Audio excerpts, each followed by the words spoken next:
कि हम कैसे हैं, आप कैसे हैं, राइट। तो अगर आप अच्छे हैं तो बिजनेस बहुत अच्छा है।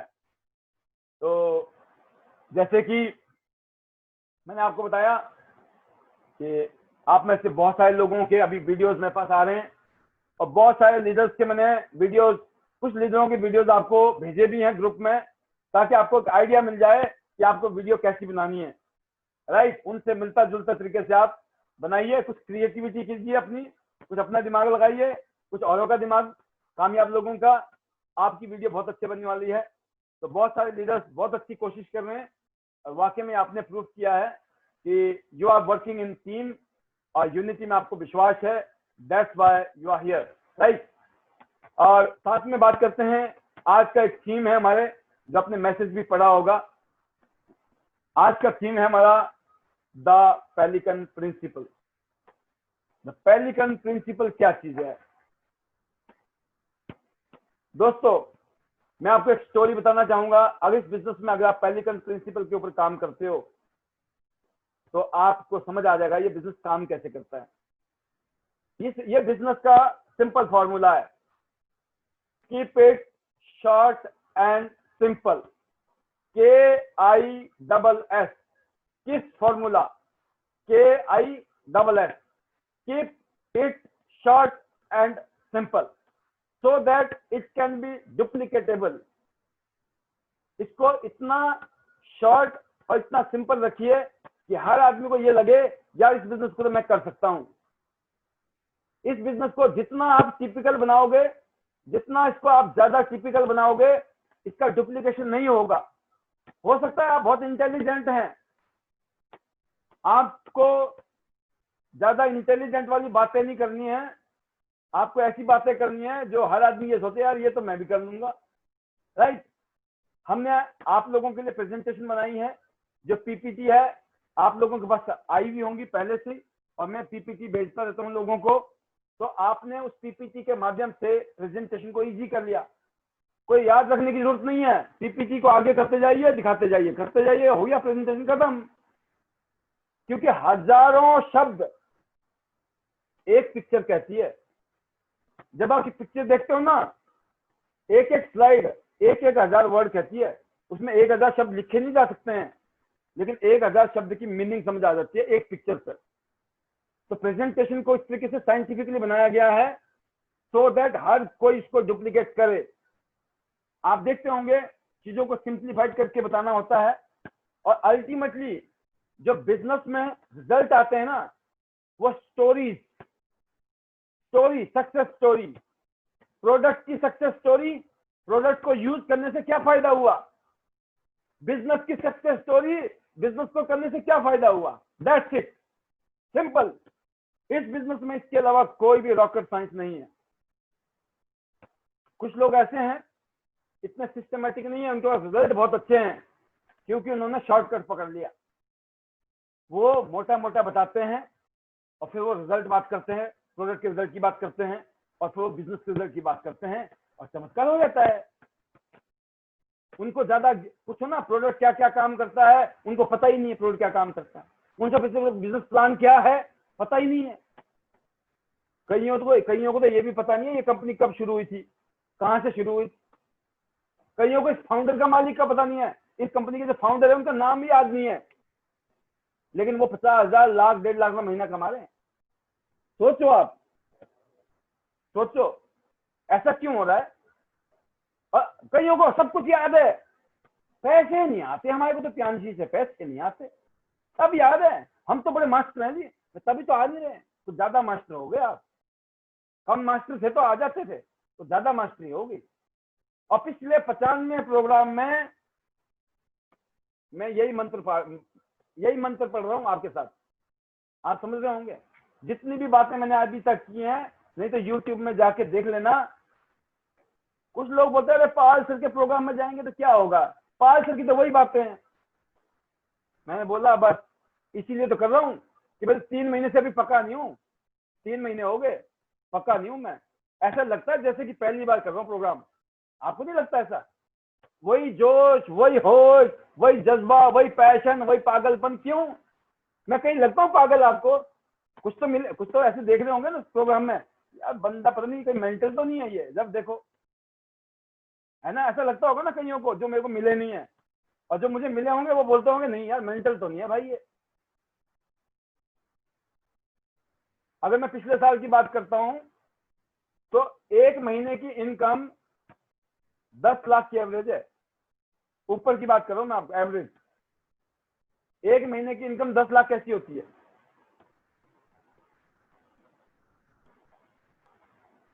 पाल बी बसनायक 2019 में एवरेज इनकम 10 लाख के ऊपर, कैसी रकम है भाई महीने की? सही है, चलेगा, गुजारा हो जाएगा?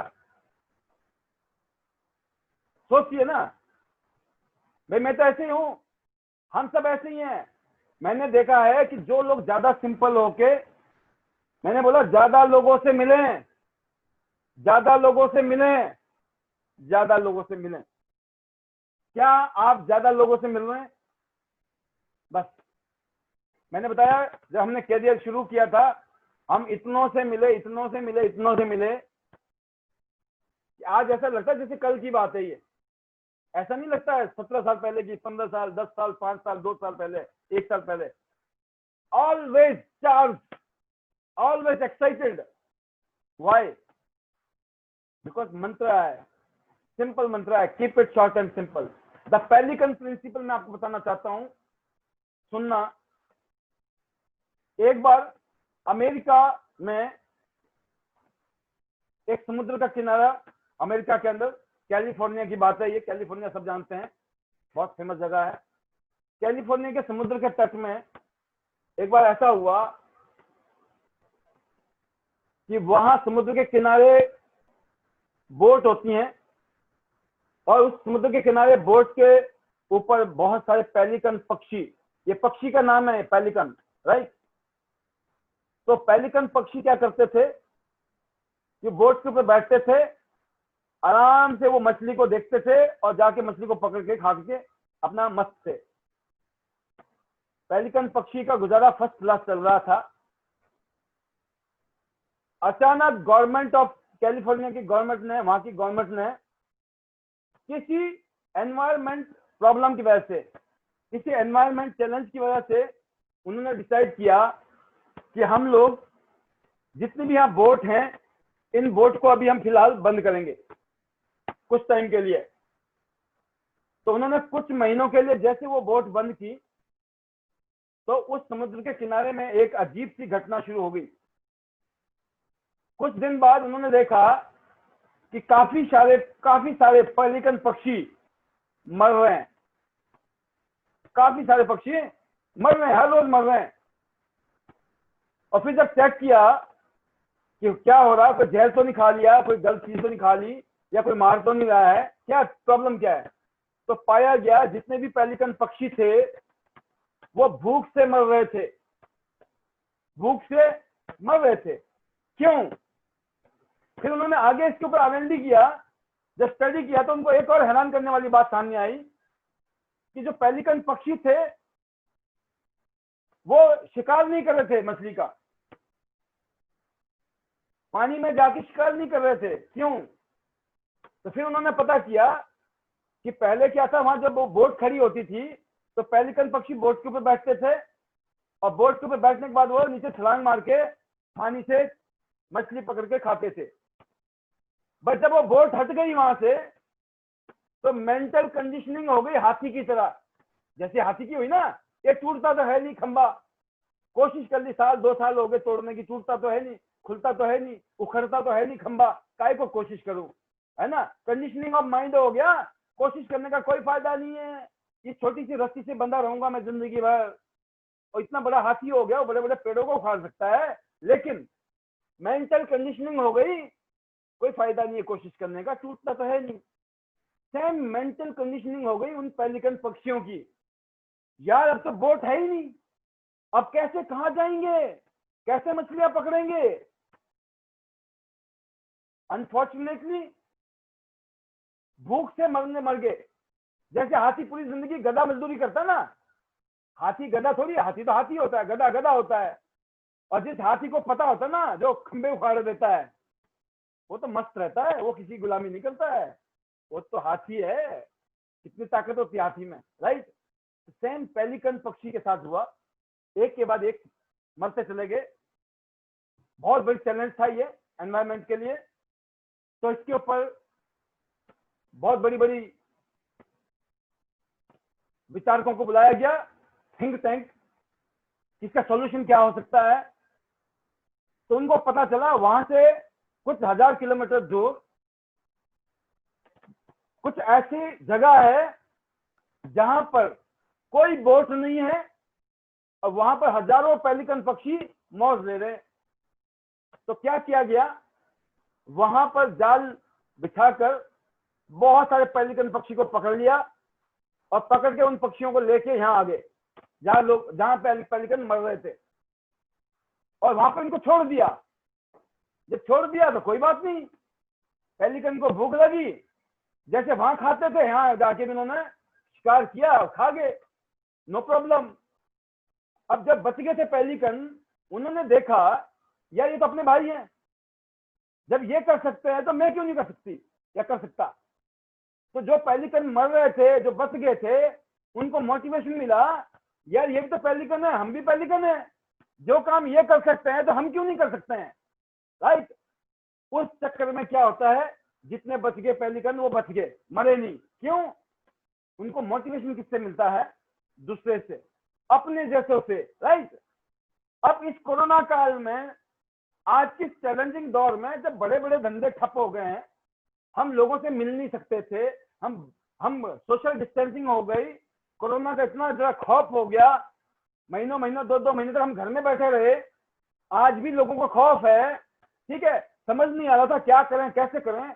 ऐसे दौर में जब बहुत सारे हिंदुस्तान के कुछ लीडरों ने यह इनिशिएटिव लिया कि जूम मैप के थ्रू काम करेंगे, सभी लीडरों ने मीटिंग की, अपनी टीम की मीटिंग करनी शुरू की, अपनी अपनी टीम की ट्रेनिंग करनी शुरू की, तो हिंदुस्तान में धीरे धीरे सारे पेलिकन बन गए, सारे पेलिकन बन गए लीडर। पेलिकन लीडर ने पेलिकन लीडर को जगाना शुरू कर दिया। जिनकी सोच हमसे मिलती जुलती थी, वो जबरदस्त तरीके से दृढ़ संकल्प होकर झंडा बुलंद करने के लिए लगे हुए हैं, जबरदस्त तरीके से लगे हुए। और मैं सल्यूट करता हूं ऐसे लीडर को कि आप ना सिर्फ अपनी जिंदगी को बदल रहे हो, आप ना जाने कितने लोगों की जिंदगी को बदलने के लिए दृढ़ संकल्प हो चुके हो। और मैं आपको एक स्टोरी और बताना चाहूंगा, इस स्टोरी के माध्यम से आपको समझ आ गया होगा। लीड बाय एग्जांपल, आपको खुद लीड करना पड़ेगा, तब आपकी टीम फॉलो करेगी आपको। लीड बाय एग्जांपल, आप डेली जूम मीटिंग करिए अपनी टीम में, हर दूसरे दिन मीटिंग करिए, कभी प्रोडक्ट ट्रेनिंग करिए, कभी बिजनेस मीटिंग करिए, कभी प्रेजेंटेशन करिए, माहौल बनाइए जो हम मिलके करते थे ना। अभी फिलहाल मिलने में अगर दिक्कत है, कोई लोग दिल्ली रहते हैं, कोई चंडीगढ़ रहता है, कोई बंगाल में रहता है, कोई गुवाहाटी में है, कोई गुजरात में, कोई बॉम्बे में है, अब कैसे मिले? पहले तो महीने 1.5 महीने में मुलाकात हो जाती थी, अब कैसे मिले? अब ऐसे मिलेंगे? समय के साथ जो बदल गया उसकी दुनिया बदल जाती है, और जो समय के साथ में लड़ता रहता ना, तो फिर उनका वही हाल होता है जो नोकिया का हुआ, ब्लैकबेरी का हुआ। आप समझते हैं ना, खत्म हो गए। जो वक्त के साथ नहीं बदले वो खत्म हो गए, जो समय के साथ नहीं बदले वो खत्म हो गए। तो समय के साथ में हमें बदलने की जरूरत है। पेलिकन पक्षी से आपको क्या सीख मिली, राइट। अब बात करता हूं, मैं एक और चीज बताना चाहता हूं आज आपको इस प्रोग्राम के माध्यम से। आपको जैसे पता होगा कुछ लोग बहिष्कार टाइप की चीजें करते हैं ना, मैं थोड़ा सा उनके लिए एक मैसेज देना चाहता हूं और शायद आपके भी काम आए। आज से कम से कम 60-70 साल पहले पहली बार देखा होगा आपने, दुनिया में सबसे पहले एटम बम गिरा जापान के ऊपर, और गिराया किसने? अमेरिका ने, राइट। एक नहीं 2 बम गिराए और लाखों लोग मर गए, पूरा शहर खत्म हो गया। आज भी उसके साइड इफेक्ट है वहां पर। तो जब इतना बर्बादी हुई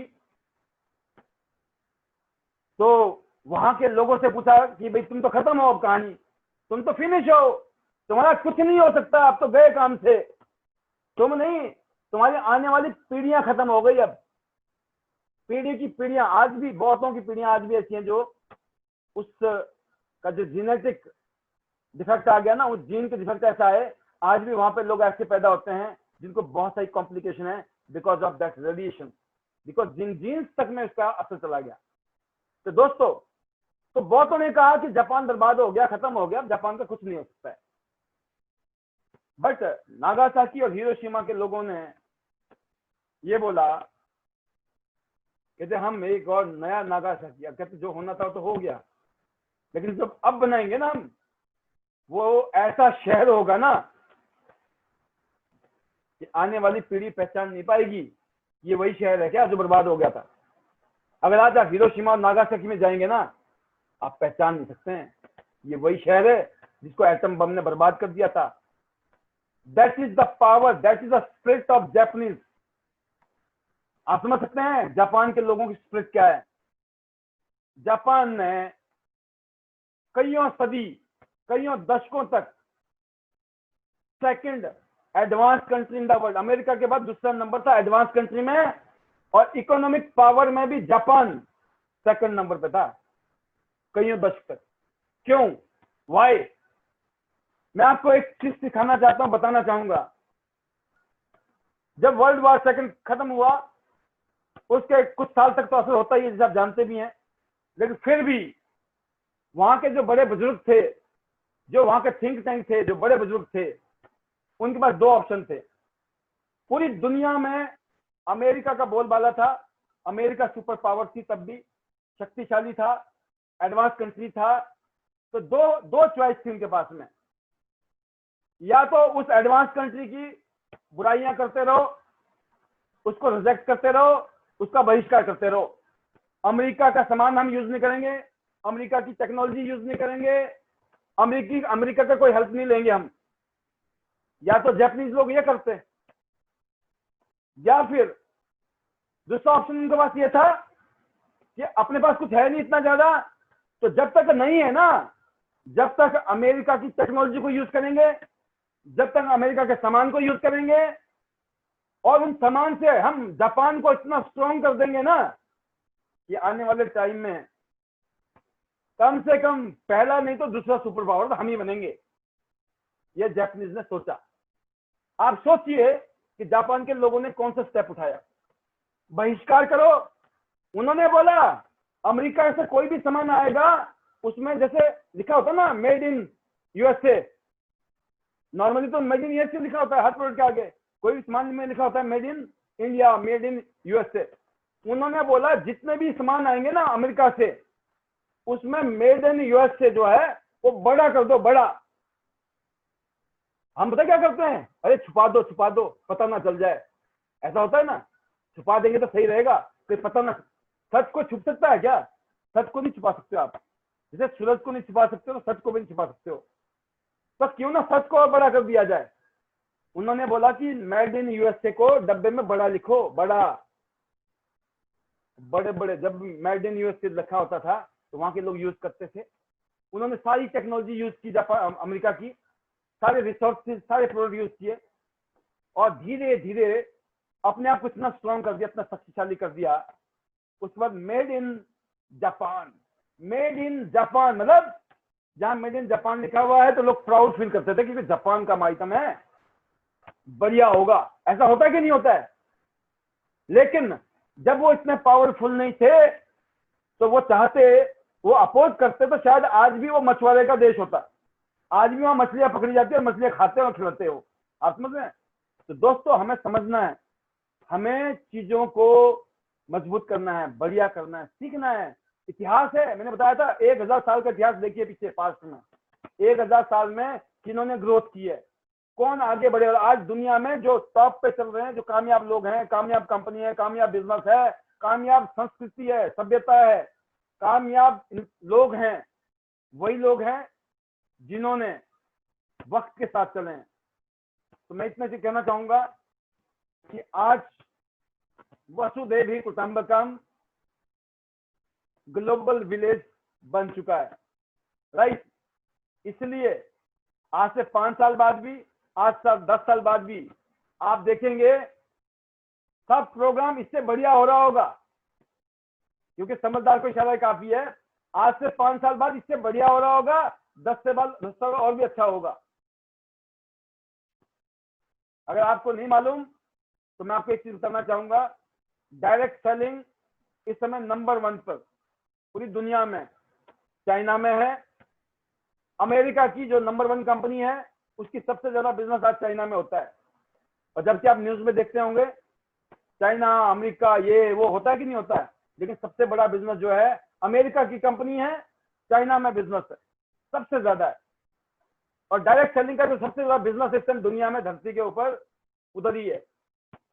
तो ये हम सब लोग एक दूसरे के बिना रहने वाले नहीं है, क्योंकि 95th प्रोग्राम है ये। 5 प्रोग्राम बाकी हैं, 4 प्रोग्राम बाकी हैं अब मेरे। उसके बाद जो 5वां प्रोग्राम होगा वो तो सबका प्रोग्राम है, और उसके बाद जो प्रोग्राम होंगे वो बहुत एक्सक्लूसिव प्रोग्राम होने वाले हैं, और उसका खुलासा हम बाद में करेंगे, राइट। बट आज के प्रोग्राम से आपको 3-4 चीजें हमने बताई जिन प्रिंसिपल के ऊपर ये बिजनेस चलता है। This business is the business of duplication, this business is the business of lead by example. अगर आप जो चाहते हो ना आपकी टीम करे, वो काम पहले आपको खुद करने पड़ेंगे, और काफी लंबे टाइम तक करने पड़ेंगे। जब लोग कन्विंस हो जाएंगे ना भाई ये तो करता है, तो वो भी करना शुरू कर देंगे, राइट। तो आई होप आपके प्रोग्राम से आपको कुछ सीखने को मिला होगा, और गेस्ट अगर हमारे सुन रहे होंगे तो उनको भी थोड़ा सा आइडिया मिला होगा हम कैसे काम करते हैं, क्या काम करते हैं।